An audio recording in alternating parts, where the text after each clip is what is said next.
एक छोटे से गांव में रामू नाम का एक गरीब आदमी रहता था। उसका घर मिट्टी और फूस का बना था।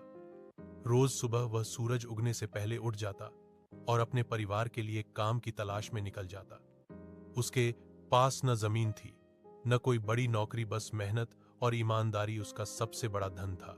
रामू दिन भर खेतों में दूसरों का काम करता और शाम को जब घर लौटता तो थका हुआ शरीर देखकर भी उसके चेहरे पर मुस्कान रहती थी। उसकी पत्नी सीता और दो छोटे बच्चे उसकी दुनिया थे। घर में अक्सर खाने के लिए बहुत कम होता, पर फिर भी रामू कभी किसी से शिकायत नहीं करता था।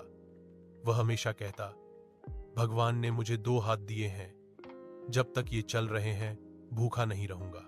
एक दिन गांव में एक व्यापारी आया जिसे अपने खेत में मजदूर चाहिए थे। रामू वहां काम करने पहुंचा।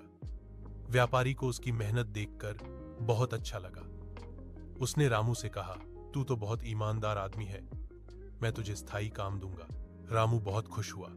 उसने और भी लगन से काम करना शुरू किया। धीरे धीरे व्यापारी ने उसे अपनी दुकान में भी काम पर रख लिया। अब रामू रोज दुकान संभालने लगा। एक दिन व्यापारी को बाहर जाना पड़ा और उसने दुकान रामू को सौंप दी। रास्ते में व्यापारी का एक थैला दुकान में रह गया जिसमें काफी पैसे थे। रामू ने वह थैला देखा और तुरंत व्यापारी को लौटाने पहुंच गया। व्यापारी यह देखकर चकित रह गया। उसने कहा, रामू, अगर तू चाहता तो यह पैसा रख सकता था, पर तूने ईमानदारी दिखाई। तू अब मेरा साझेदार बनेगा, सिर्फ मजदूर नहीं। रामू की जिंदगी बदल गई।